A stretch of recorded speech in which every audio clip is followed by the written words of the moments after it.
Bien amigos, estamos de vuelta ya para el tercer bloque de Ciberlegal. Recuerden que Ciberlegal es la empresa que nos auspicia y es la ciberseguridad aplicada al factor humano. Como el eslabón más fuerte es la cadena de protección tanto de la información como de los clientes de la empresa. Como les prometí y como anunciamos antes de la canción, está con nosotros don Álvaro Flores. Él es ingeniero de profesión y se ha dedicado, y quiero ahí que nos cuente un poquitito Álvaro, se ha dedicado obviamente a la gestión de empresas como director, particularmente empresas de TI y de ciberseguridad. Álvaro, gracias por aceptar la invitación y te dejo ahí con el micrófono. Bueno, gracias, buenas tardes, gracias por la invitación. Siempre es interesante conversar de estos temas. Bueno, yo soy ingeniero civil industrial con algunos postítulos. Durante casi 13 años me dediqué como empleado a gerentear compañías de terceros. Y luego formé una consultora que ha tenido varias etapas, desde el mundo de la asesoría financiera a empresas y hasta la gestión de empresas, ¿eh? Em, los modelos de desarrollo en nuestro país son bastante estándares, dado que si uno separa la cantidad de compañías que hay en Chile, o sea, Chile tiene 1 millón de empresas, por hablar de números redondos, y de las cuales solamente 100.000 aproximadamente califican para eh, líneas de créditos bancarias o bancarizarlas, ¿no? Desde un punto de vista más profesional. Y esas 100.000, 3.000 son las corporativas. Entonces es una torta bastante pequeña y que se ajusta a un protocolo. Y ese protocolo tiene que ver con la forma de crecer, ¿no? Tal como tú mencionabas, hay, yo podría determinar que las empresas tienen como tres grandes etapas, ¿no? Académicamente hablando. O sea, su iniciación tiene un norte, una forma, y luego pasamos a una etapa de desarrollo que también tiene sus propias características, y una tercera que es cuando ya se consolida. Pero entre salto y salto mueren muchas compañías Sí. porque hay cosas que no toman en consideración. O sea, Claro. hablabas tú, por Ahí, ejemplo, ahí, el del... Dale, dale. ahí un poco, obviamente por el desconocimiento, como expliqué yo en el bloque anterior, es porque lo que sé hacer yo es mi negocio, seguridad informática, ciberseguridad, y claramente este nuevo mundo empresarial no lo desconozco, se lo dejo entregado a terceros, o muchas veces ingreso yo al negocio sin saber manejar. Me gustaría un poquitito, frente a eso que tú estás desarrollando, ¿qué es el gobierno corporativo? Que también es un concepto que muchas veces las empresas desconocen. ¿Cómo podrías explicarlo tú? Sí, el gobierno a veces suena un nombre un poco rimbombante, Oso. ¿no? Pero sí, una pyme le va a costar decir que tiene un gobierno corporativo. Pero un gobierno corporativo es un conjunto de normas que atraviesa transversalmente la compañía y que le permite estar, voy a ocupar un término más propio, blindada frente a los cambios de desarrollo que tiene. El concepto de blindaje es un concepto sencillo, un concepto de decir, tengo que tener las normas, las pautas, los criterios para poder enfrentar un cambio, ya sea para crecer o ya sea para decrecer. Hoy día se habla mucho de la crisis, entonces hay muchas empresas que han quebrado. La pregunta es ¿por qué? Han quebrado porque no tenían capital, han quebrado porque los flujos cayeron, han quebrado porque no tenían las normas apropiadas. Y si vamos a un área ya más tecnológica, que es un poco lo que últimamente no hemos más desarrollado, hay compañías que no han invertido lo suficiente en el desarrollo tecnológico apropiado para, para adaptarse a los tiempos en los que estamos. Entonces, Claro.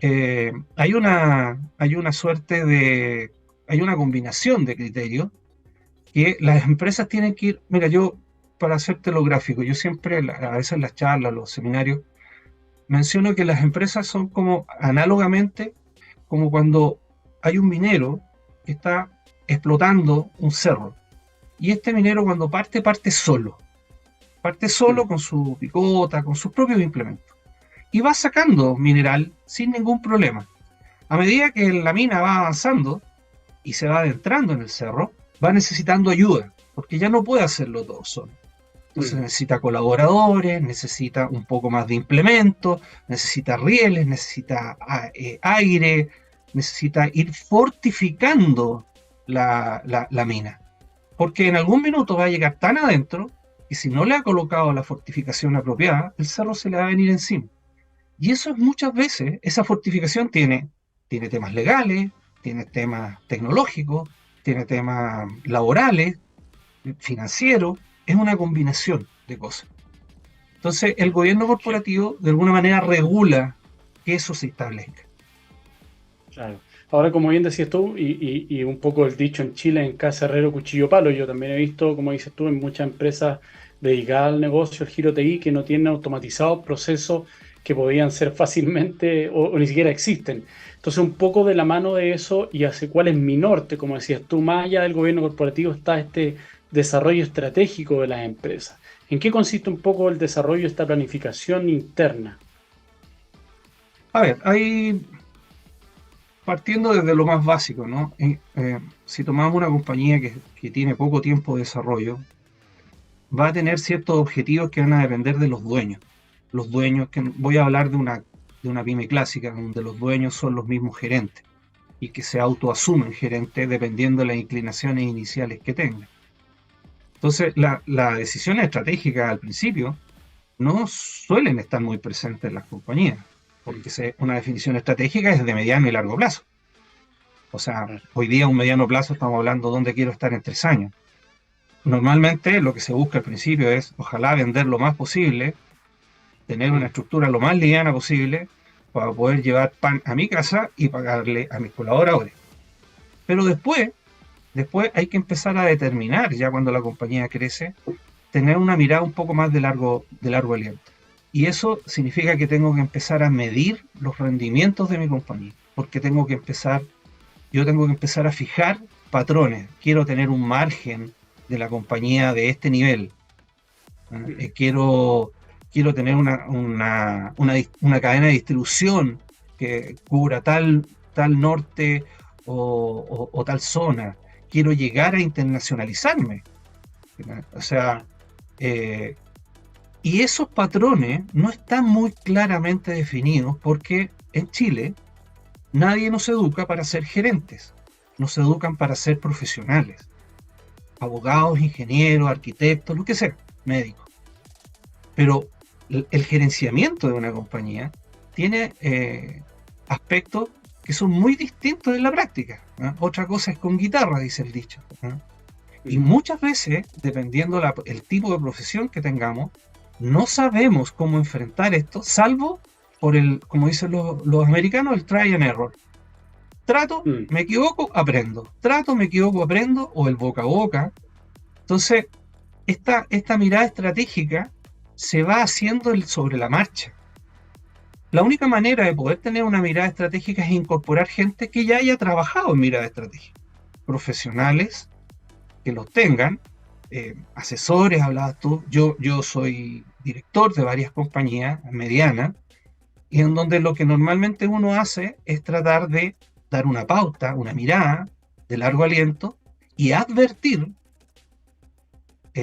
los resultados de cierta toma de decisiones. Entonces, es un proceso, no es un planteamiento inicial, así como que yo voy a salir con un paper y voy a decir, oye, como tengo un cercano que claro, tengo la me dijo, receta mira, para aquí el está éxito. mi planificación estratégica. Me entregó un paper de 50 hojas y le dije, fantástico, en un mes más quiero que conversemos para ver cuántos indicadores me diste. Entonces, dependiendo de eso, hay que hacer las cosas de una manera más sencilla, más didáctica. Sí, ahí se viene este eje que es central entre el gobierno corporativo y el tema del desarrollo estratégico, como decías tú, que particularmente en la gestión.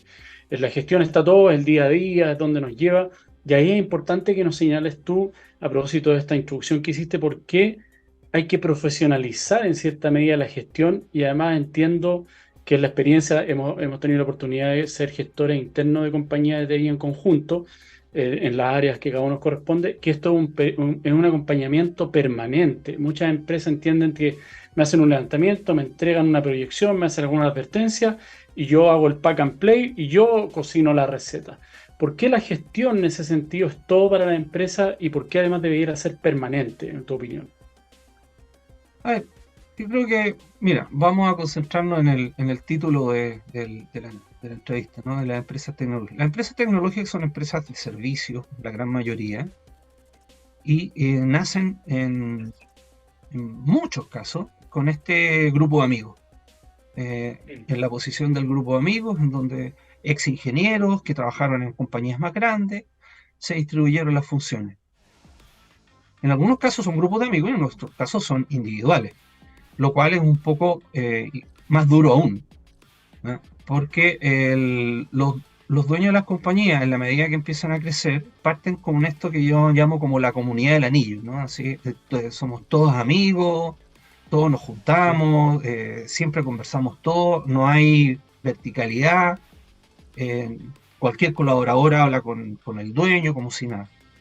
Pero a la medida que la empresa empieza a crecer y el volumen empieza a crecer, ya no hay un recurso que se empieza a volver escaso, que es el tiempo. Y el tiempo de dirigir una compañía empieza a hacerse muy escaso y uno empieza a priorizar. Entonces ya no tiene el tiempo para transmitir la información directa hacia los colaboradores. Ahí tú tienes que empezar a crear estructura, empezar a fortificar esta mina que decía yo en el cerro. Tienes que empezar a fortificarla. Y ahí es cuando tienen que comenzar a aparecer los profesionales. En las empresas en general no parte un profesional de mucha trayectoria al principio. Normalmente lo que se busca es gente de niveles intermedios que tienen capacidad de crecimiento, y mientras la empresa sigue creciendo se van abriendo estos espacios. Entonces, el régimen de gestión es una palabra que al principio de las compañías no se habla. La gestión se asume como vender más, en muchos casos. Tanto así que cuando llega un minuto que todas las comisiones de venta y todas las metas están asociadas a la venta. Pero una empresa moderna no está asociada a la venta, está asociada a los márgenes, a cuánto gano, Claro. no a lo que vendo. Y ahí se empiezan a producir transformaciones que hay que empezar a medir. ¿Quién las mide? Las mide el mismo gerente, fundador, soñador con el que partió la compañía, o ya está cansado y necesita apoyo, se necesitan otras alternativas. Entonces, hay una transformación de necesidades que va siendo importante que se adhieran profesionales. La gestión como tal surge después. El término, porque la gestión significa poder medir cosas, pero si yo no las he definido, ¿cómo las voy a medir? Y si yo no las entiendo, no las voy a implementar. Entonces, voy a hablar de un índice financiero, así que no sé, el margen. O sea, es algo tan básico, pero para poder tener margen yo tengo que tener un sistema de costeo. Y un sistema de costeo requiere un esfuerzo no menor dentro de la compañía. Procesos, normas, definiciones. Puede pasar años antes de que alguien tenga eso. Entonces, y sobre todo cuando se trata de punto, este tipo disculpa, sobre todo cuando se trata de este tipo de servicios, que muchas veces obviamente son inmateriales, en donde es difícil medir. Antes se vendían cajas, lo que se conocía hace 10 años atrás. Hoy día hay servicios en particular que hay que vender, hay decisiones que hay que tomar, y como dices tú, la falta muchas veces, no de negocio, sino que de flujos en la compañía, es lo que hace que esta sea, por ejemplo, se vea expuesta a un proceso de reorganización o quiebra. No el que no tenga negocios contratados, sino que los flujos no alcanzan para cubrir esta grasa que se acumuló en la compañía debido a la errada toma de decisiones o la falta de gestión. Yo creo que eso también te ha tocado oírlo a ti. o sea, bueno, sí, la empresa, a ver, Chile está de alguna manera determinado por los parámetros que determina el sistema bancario. Salvo casos muy particulares, las empresas se pueden financiar con recursos propios, pero yo diría el 99% de los casos que yo he visto, y he visto, no sé, más de 500 compañías en 25 años, no tienen recursos propios. El dinero y los recursos tienen que ir a pedirlo al banco. Por lo tanto, se tienen que adosar a los protocolos que tiene el banco. El banco te presta de acuerdo a ciertos estándares, ciertas políticas que además van cambiando. Dentro de esas políticas, las empresas de servicio tienen una debilidad, que para los bancos se necesitan garantías, en muchas ocasiones. la empresa de servicios no tiene garantía, salvo el patrimonio de los mismos socios.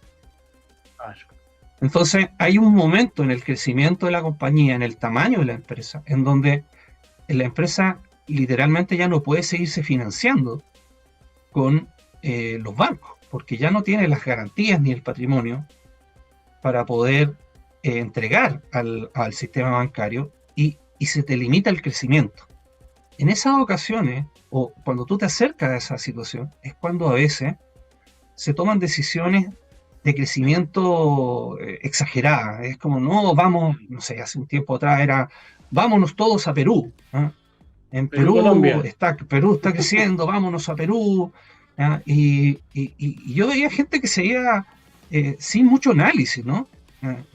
Y Perú podrá ser nuestro vecino, pero culturalmente, como me decía un americano, Latinoamérica hablan todo español, pero nadie se entiende, porque son todas culturas diferentes. Claro. Entonces, no es llegar y hacer esto, o poner una planta, poner doble planta, o traer más profesionales. En las empresas TI luchan con un tema, porque más encima, en el mundo del TI, hay un déficit de ingenieros muy grande, claro. a nivel nacional y a nivel internacional. La búsqueda de talento, y si hablamos de ciberseguridad, es muchísimo más alto. Entonces, cuidar al profesional, tenerlo ahí, tenerlo bien, indistinto si mi plan de negocio está funcionando o no, se vuelve una jugada estratégica. Por el día de mañana me sale el proyecto y ir a buscar ese profesional en el mercado es muy caro. Entonces, Claro. los gerentes generales tienen que estar normalmente luchando contra esta disyuntiva para poder ver si crezco o no crezco, o cómo me financio. Claro. Muchas veces pasa, y un poco para que entiendan, a propósito del comentario que hiciste tú, de que son los propios socios que con su patrimonio personal terminan avalando la empresa, es que si la empresa tiene problemas financieros y quiebra, y por ejemplo tengo acreedores, no solamente va a terminar mi empresa en cuanto tal, sino que por ejemplo van a terminar rematando la casa. Y eso generalmente conlleva el término del matrimonio, que un poco la crisis total que se produce para los emprendedores, porque apostaron todo y muchas veces, lo mencionaste también, hay una idea romántica del negocio, particularmente por los empresarios latinoamericanos y tal vez Chile en particular, en donde yo sé que me estoy desangrando, pero me niego a ir al médico a ver al especialista para que me cure y sigo con esta idea de que en algún momento, que es algo psicológico que pasa en general con los emprendedores, voy a remontar el negocio y en vez de las pérdidas de 100 voy a ganar 200 y eso termina generalmente, ¿por qué? Porque no manejo, como decías tú, la información, no tengo el expertise y no estoy escuchando tampoco a las personas o al especialista que debiera darme la recomendación de, por ejemplo, achícate, vuelve al negocio, enfócate en este giro en particular. Entonces es súper importante lo que señalaste tú. Ahora, ¿cómo ha sido, que eso es algo muy importante, que me han hecho la pregunta respecto de tu participación hoy día, cómo, dando un poco el salto cuántico, ya cuando las empresas efectivamente logran este proceso de crecimiento, salen fuera de Chile o son buscadas por compañías extranjeras que desean comprarla? ¿Qué es lo clave en este proceso, de acuerdo a tu experiencia, Álvaro? A ver, mira, eso es M&A, fusiones y adquisiciones. Yo llevo bastantes años en esto también, y no solo en empresas tecnológicas. Hay diversas alternativas. Nuestra experiencia en los últimos 2 o 3 años, incluso terminando en medio de la pandemia, es que en el mundo tecnológico hay una necesidad de profesionales y en el mundo de la ciberseguridad mucho más, tal como mencioné, porque según la consultora Boston Consulting Group, los dos negocios que más van a crecer en la historia de la humanidad en los próximos 5 años son los smartphones y el negocio de la ciberseguridad. Entonces, ¿por qué? Porque la tecnología ha cambiado de una manera tan brusca y sigue cambiando lo de la inteligencia artificial. Yo estuve en Barcelona ahora y en la feria de lo único que se hablaba era del 6G y metaverso. O sea, acá en Chile no había escuchado ese énfasis en el tema, pero fuera es así. Y significa que estamos generando un mundo tan interrelacionado, y es un mundo tan interrelacionado que está con sensores en todos lados y que puede ser hackeado en todos lados. Y no hay normas legales que están adaptadas a esa realidad, ni mucho menos tecnológicas. Entonces, ¿por qué digo esto? Porque las grandes corporaciones en el extranjero están buscando talento que está relacionado al mundo tecnológico. Y en ese sentido, cuando nos ha tocado, y nos ha tocado los últimos 2 o 3 años, ver en toda Latinoamérica compañías que estamos llevando hacia la bolsa norteamericana, ¿cuáles han sido los requerimientos? El primer requerimiento ha sido la calidad técnica del profesional. Y en Chile tenemos muy buena calidad técnica. En Latinoamérica tenemos buena calidad técnica. Argentinos, uruguayos, peruanos, Colombia, hemos visto en todos lados así. Pero cuando tenemos que evaluar la compañía, hacer el due diligence de la compañía, la auditoría para que se entienda, nos enfrentamos primero a contabilidades muy débiles a veces, o contabilidades que no han pasado, compañías que no están auditadas, ni siquiera localmente. Ya eso es un tema, a eso me refiero con débiles, no es que estén mal hechas, es que están bien hechas, pero no están auditadas. Hay que pasar el proceso de auditoría, que es una norma estándar en cualquier país desarrollado. En segundo lugar, hay que ver cuál es el gobierno corporativo que tiene. Pasa mucho en nuestro país que la realidad personal de los socios está de alguna manera mezclada en los estados financieros de la compañía. Como me pago a mí mismo, me pago con un sueldo, me pago con un retiro, me pago con otra cosa. Estos esquemas hay que entrar a explicarlo. Hay que entrar a explicarlo. Y no son sencillos de explicar. Y además, lo que se valora mucho es que haya, por ejemplo, no sé, últimamente las áreas de gestión de personas, como se llamaban recursos humanos antiguamente. Eso es un tema que está muy, muy valorado. Y no todas las compañías en Chile están enfocadas en ese esquema. O sea, estar asociado o ganarse un premio por ser una empresa, no voy a dar el nombre, pero de tal calidad, no significa que yo tenga una gobernanza interna apropiada. Puede que no tenga ni siquiera un comité de gestión o un directorio, que no tenga, bueno, aquí estamos hablando de o abogados internos o abogados externos apropiados para dar este salto. Claro, correcto. Entrar a esa dinámica es entrar a otra liga, y para eso tú tienes que estar preparado. De hecho, como las startups están más cruditas en ese sentido, no han tenido tanto desarrollo, les resulta más sencillo irse al mundo internacional. ¿Por qué? Porque hay que armarle todo desde cero y se arma de acuerdo al protocolo. Pero las que llevan más tiempo van ya con algunos roces. Claro. Claro, ahí como dices tú, particularmente, y la experiencia que hemos tenido de hecho en conjunto, es que muchas veces uno les dice, mira, efectivamente lo tratamos hace 2 capítulos atrás con un tremendo invitado en tema de datos personales. Efectivamente nuestra ley de datos personales es muy mala, pero si tú quieres aspirar a ir a un mercado internacional en donde tienen un sistema robusto, no solamente desde el punto de vista de la normativa y de las multas, sino de que entre empresas exigen compliance, por ejemplo, de datos, compliance y de seguridad, cómo determinar quién tiene acceso o no a tal o cual información que puede ser básico en Estados Unidos, por ejemplo, o en Europa. Para nosotros, como dices tú, no, uno puede discutir un proyecto, y eso lo conversamos en ese programa en particular, con cualquiera de los empleados. Me ha pasado incluso que uno se encuentra con gente en el ascensor discutiendo respecto de el error que tuvo tal o cual compañía, que ellos asesoran, incluso siendo banco. Entonces no hay esa cultura naturalmente en Chile respecto de mejorar la empresa a un estándar internacional, porque tengo la visión de que en algún momento un internacional me puede comprar. Entonces, más allá de la normativa, como dices tú, hay que estar atento a cuál es la cultura a la cual quiero aspirar para poder ser comprable o auditable al menos, como señalabas tú. Yo creo que pasa un poco eso, la corta visión que tenemos como sociedad tal vez, puede ser desde el punto de vista empresarial. Sí, yo creo que Chile está lejos, ¿no? Está lejos. Sí, ese es un tema que cuando tú estás un poco relacionado con gente que está más cerca de los países de primer mundo. O sea, acá, por ejemplo, algo que se escapa un poco de esta conversación, pero nosotros estamos viendo llevar empresas chilenas a la bolsa y resulta que una empresa de 10 millones de dólares de facturación puede ir a la bolsa y la gente se sorprende absolutamente, ¿no? O sea, con un Claro. buen plan de negocio tú puedes hacerlo, pero ¿por qué nadie te habla de esto? Cuando esa es la mejor forma de Claro. financiamiento y funciona de una manera brutal.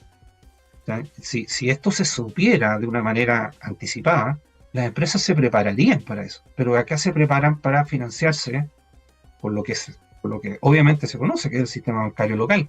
Eso se llama, el sistema bancario te otorga lo que se llama capital de trabajo, pero el capital de Claro. crecimiento va por otro lado. Entonces, Claro. y además, dado eso, no se hacen las auditorías, ni legales, ni tributarias, en la profundidad que debiesen hacerse. Piensa que una empresa Claro. que entra, entra a bolsa en Estados Unidos, Nasdaq, Dow Jones, lo que sea, tiene que presentar una auditoría cada 3 meses. No puede mover un dedo de su plan de negocio si es que no está informado públicamente. Y Claro. eso también es un roce importante cultural, ¿ah? Acá no estamos muy acostumbrados a que tengamos que estar informando, ¿sí? Salvo la empresa grande. Sí, eso es lo complejo. Bueno, Álvaro, como siempre, nos quedamos cortos con el tema. Muy interesante tu opinión, obviamente tu expertise profesional. He tenido la suerte de trabajar contigo y he visto cómo efectivamente con la asesoría y esta gestión se logra un proceso de internalización tal que puede llegar incluso en algún momento a la venta de la compañía a nivel internacional cuando en la oportunidad en que uno la vio tenía problemas incluso para solicitar líneas de crédito. Entonces, yo creo que falta más esa difusión, un poco como hablaba yo a propósito del factor humano y cómo educarlo en materia de ciberseguridad. También falta en el tema financiero, que tú además lo haces mucho a través de tu compañía, Phoenix Consulting, a través de estas charlas a empresarios, a gerentes, de que se enteren de que lo que están haciendo no es lo adecuado, incluso en el mercado nacional, de como dices tú, mezclar las finanzas personales con la compañía. Entonces, eso es un poco lo que recojo yo en nuestra conversación. Me gustaría que te despidieras, Álvaro, con un último consejo del especialista, no lo que yo percibo, sino tuyo, frente a una empresa que hoy día está en ese camino. ¿Cuál sería tu consejo a un empresario de un Pues, TI o ciberseguridad?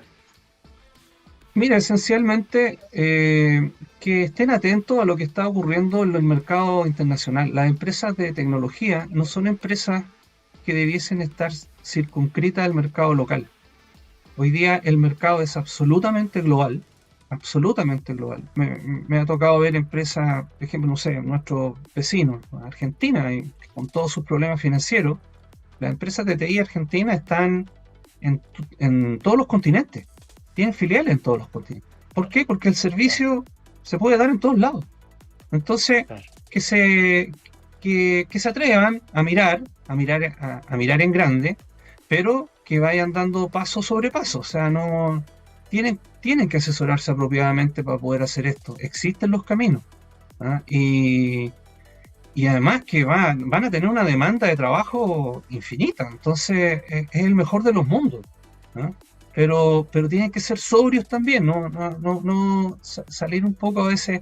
El TI tiene una suerte de orgullo técnico, ¿ah? Que se, se coloca a veces por sobre la gestión, ¿ah? Y eso es un tema que deben reflexionar para poder crecer.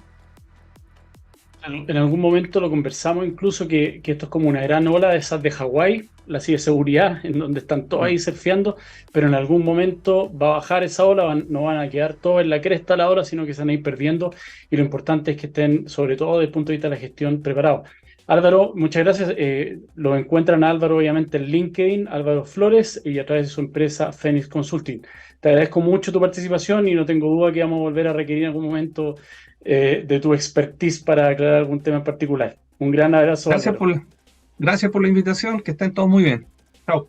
Gracias. Los dejamos en este cuarto capítulo de Ciberlegal con la última canción del bloque, Imagine Dragon Thunder. Que esté muy bien, nos vemos la próxima semana.